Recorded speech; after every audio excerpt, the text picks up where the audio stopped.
Hi guys, welcome back for another video.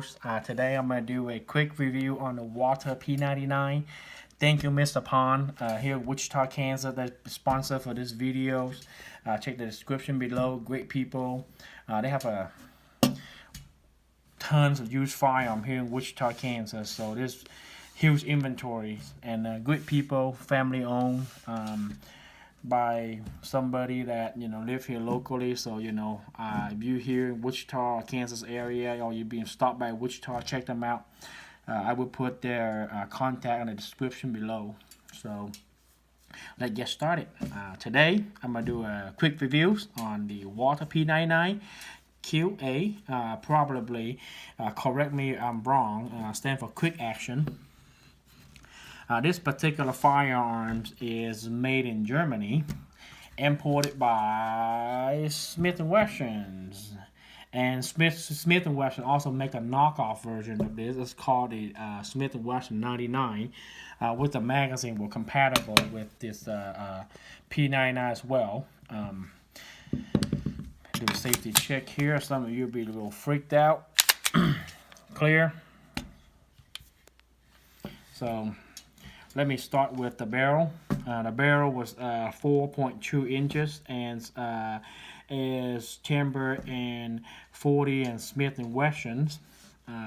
Not to mention that the fit and finish on this gun is great. Plus it's titanium coated. So let's flip on the other side here. So actually titanium coated. So it's very durable on the finish. It would You can tell that this is gonna be in and out of holster a lot. The used firearms, you can tell the grips. People been, whoever owned it before I am, they've been grip it, been in and out of holster a lot.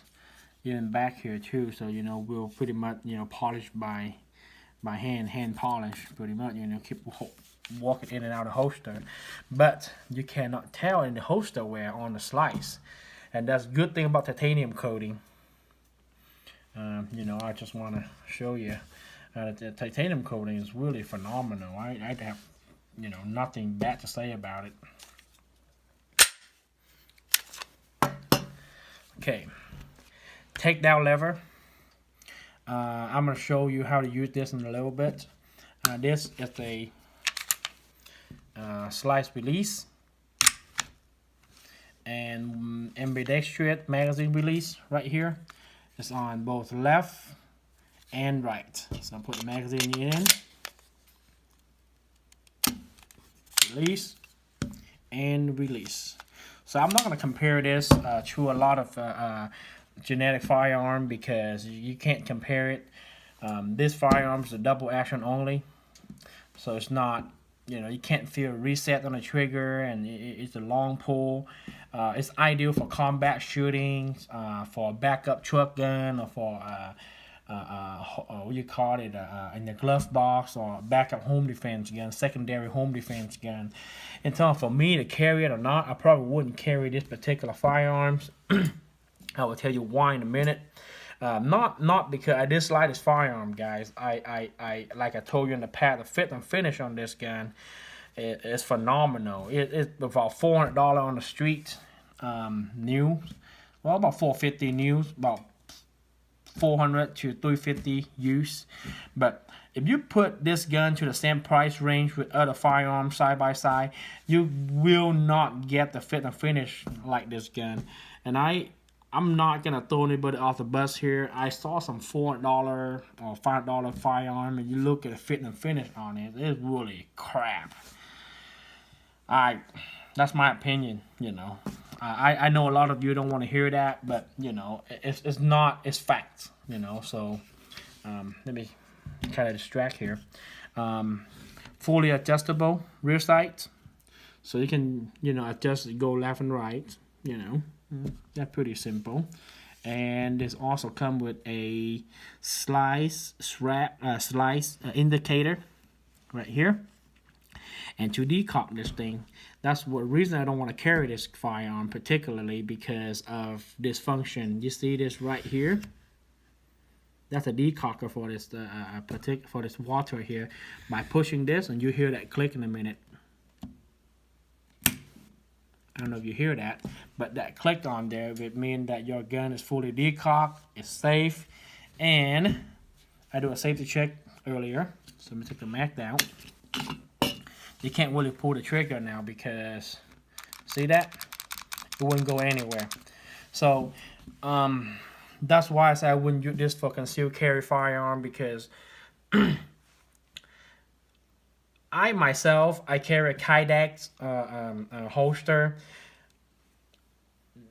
This decocker potentially gonna bump into my holster and accidentally decock my firearm. So I wouldn't consider a good carry firearm for myself, for me. You can carry it if you want, but I wouldn't carry this.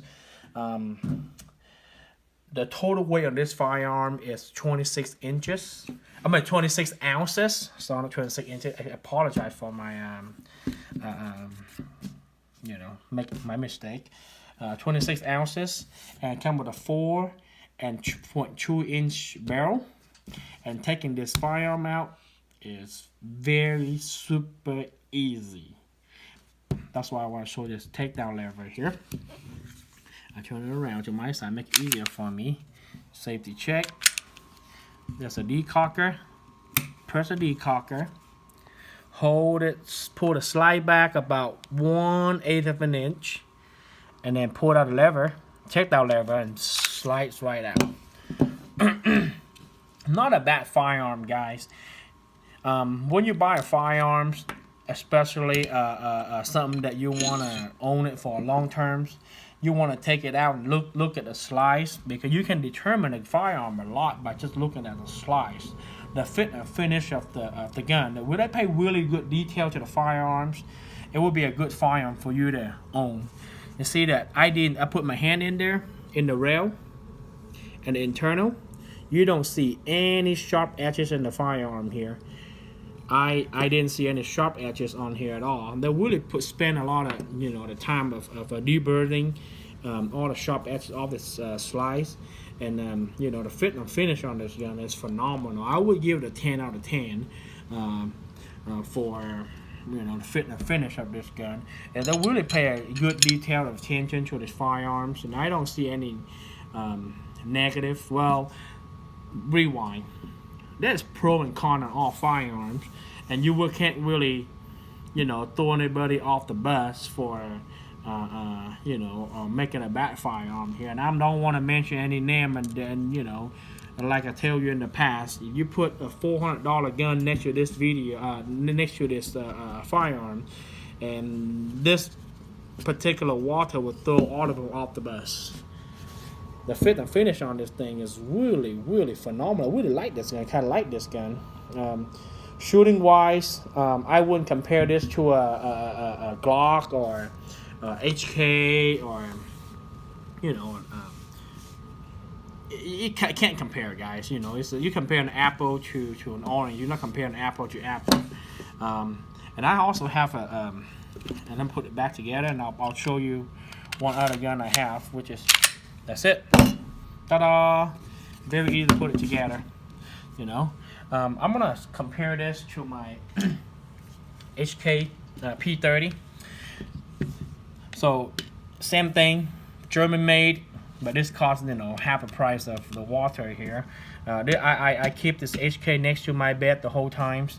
I pretty much sleep with this for the last 4 years, and and I do like the 3 glue here on the grips.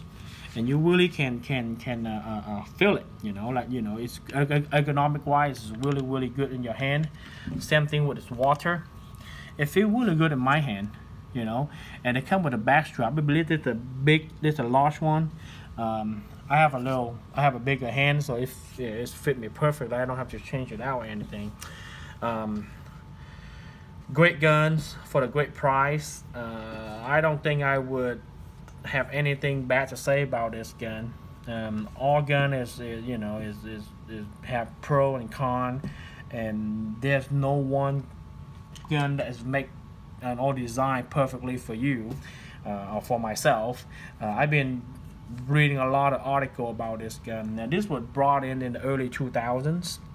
was imported by Smith and Wesson, or maybe older. You know, some of them was a little older. Smith and Wesson was the importer of this particular firearms. Not to mention that pro or con of this firearm here, this P99. You know, I trigger. If you are a Glock guy, or you are a SIG guy, or you are a HK guy, or whoever, the trigger on this firearm, you can't compare it with the, you know, it's a double action only. So, you know, it's no, here, safety check. I pull the trigger, rack a slice, and there's no reset on this thing at all until it's click. So, you know, it's just you know, double action only. It's a hell of a pull, you know, compared to a lot of your you know, other brand. I don't want to put anybody here in this video here. You know, fit and finish, phenomenal. I would give it a 9 out of 10, not a 10 out of 10, because it's not a bad firearm, guys. I will enjoy it. The recoil on this is very, very, very manageable.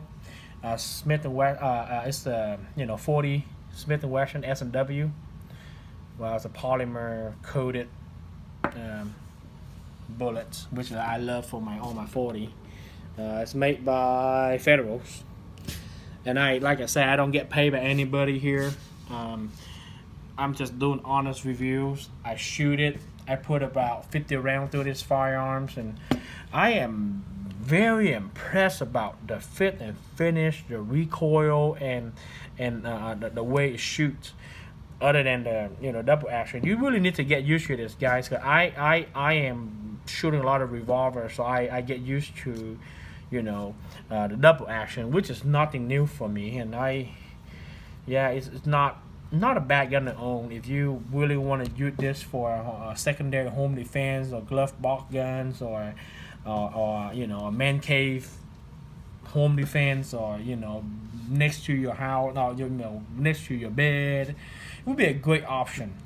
I mentioned to you in the past, if you put a $450 gun next to this, same price range, you wouldn't get the fit and finish like this firearm. And I'm say that not because I want to, you know, praise Walther or anything. I say that because it's facts. You know, you put it next to, you know, a $450 gun, and you really can't get the price. This is a lot of money for this gun. You know, I think they would charge a little more.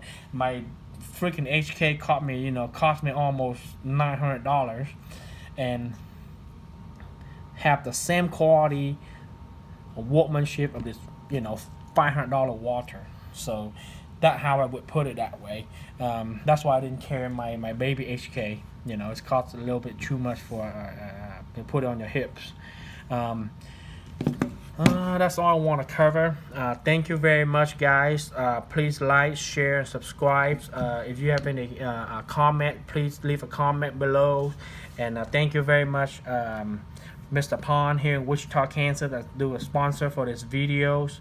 Really appreciate, you know, the good people that work in there, and the owner of the shop. They're really, really nice people, and nice enough for me to, you know, take this gun out and do a review on it. Please like, share, and subscribe, and have a nice day. Thank you for coming. If you are not a subscriber, please subscribe. Thank you.